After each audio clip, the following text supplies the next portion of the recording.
বলিউডের জনপ্রিয় পরিচালক সঞ্জয় লীলা বনশালী। তার বিরুদ্ধে উঠেছে প্রতারণা, খারাপ আচরণ এবং বিশ্বাসভঙ্গের অভিযোগ। তবে বনশালী একা নয়, পরিচালকের প্রোডাকশন টিমের সঙ্গে যুক্ত আরও 2 ব্যক্তির নামেও এফআইআর করা হয়েছে বলে খবর। ভারতীয় গণমাধ্যমের এক প্রতিবেদনে বলা হয়, বনশালীর বিরুদ্ধে এই অভিযোগ করেছেন হসপিটালিটি সংস্থার সিইও প্রতীক রাজ মাথুর। বিকানের পুলিশ জানিয়েছে, আদালতের নির্দেশে সোমবার বিছোয়াল থানায় বনশালী, অরবিন্দ গিল এবং উৎকর্ষ বালির বিরুদ্ধে প্রতারণা, অপরাধমূলক ষড়যন্ত্র এবং ভীতি প্রদর্শনের ধারায় মামলা রুজু করা হয়েছে।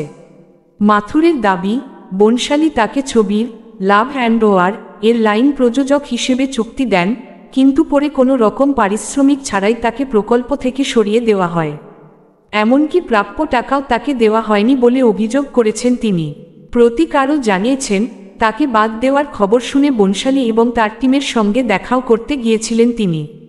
তাদের কারো সঙ্গে দেখা করতে দেওয়া হয়নি প্রতীককে, উল্টে তার সঙ্গে নাকি খারাপ আচরণও করা হয়েছে।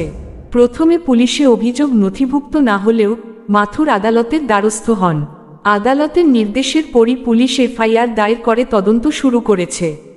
তবে বনশালী প্রোডাকশনের তরফে এই বিষয়ে কোনো প্রতিক্রিয়া পাওয়া যায়নি।